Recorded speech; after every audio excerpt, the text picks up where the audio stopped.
Tukoy na raw ng NBI ang kinaroroonan ng tumakas na sospek sa Dacer Corbito double murder case na si Cesar Mancao. Kasabay nito, tuloy pa rin ang kampanya ng kanyang pamilya at taga-suporta sa Compostela Valley para sa kanyang kandidatura bilang board member ng lungsod. Gate nila, sobra na raw ang panggigipit na ginagawa labang kay Mancao. Ikwento mo kay Emson.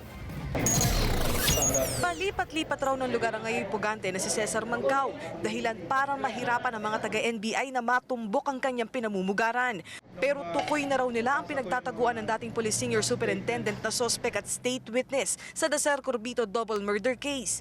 Naunang sinabi ni Mancao na hindi siya lulutang hanggat hindi siya nakasisigurong ligtas siya sa kanyang paglitaw.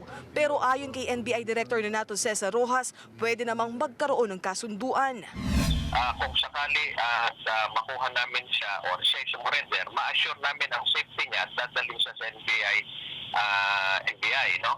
Ngayon, pwede naman pag-usapan namin ni Secretary of Justice kung anong maganda ang gawin tungkol dito dahil nga mayroon siyang pangamba sa kanyang buhay. Tumakas si Mancao mula sa kustodiya ng NBI noong Huwebes. Nakatakda sana siyang ilipat sa Manila City Jail matapos ibasura ang hiling na wag ituring na akusado sa krimen. Bukod sa media, tanging sa kanyang pamilya lang nakikipag-usap si Mancao. Lugay na ako siya napunta. Ang tagal bago ko siya natawagan. Tinanong ko siya kung kumusta na siya. Sabi niya hindi na raw niya kaya. Grabe na yung ginagawa nila. Bakit? Kasalanan ba ng kapatid ko kung bigyan siya ng Diyos ng kakayahan para magsilbi sa bayan? Dahil sa nangyari, masama raw ang loob ng mga kaanak at kaibigan ni Mancao dahil sa di raw patas sa pagtrato sa dating state witness. Patuloy kami nagsuporta sa kanya at dahil sa pangyayari yung nabalitaan namin na inigipit siya.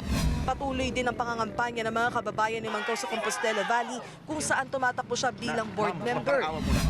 Ako yung nag-akyat sa entablado in behalf para sa kanya. Sabi niya, umalis daw siya kasi ginigipit na po siya. Kay Imson, News 5.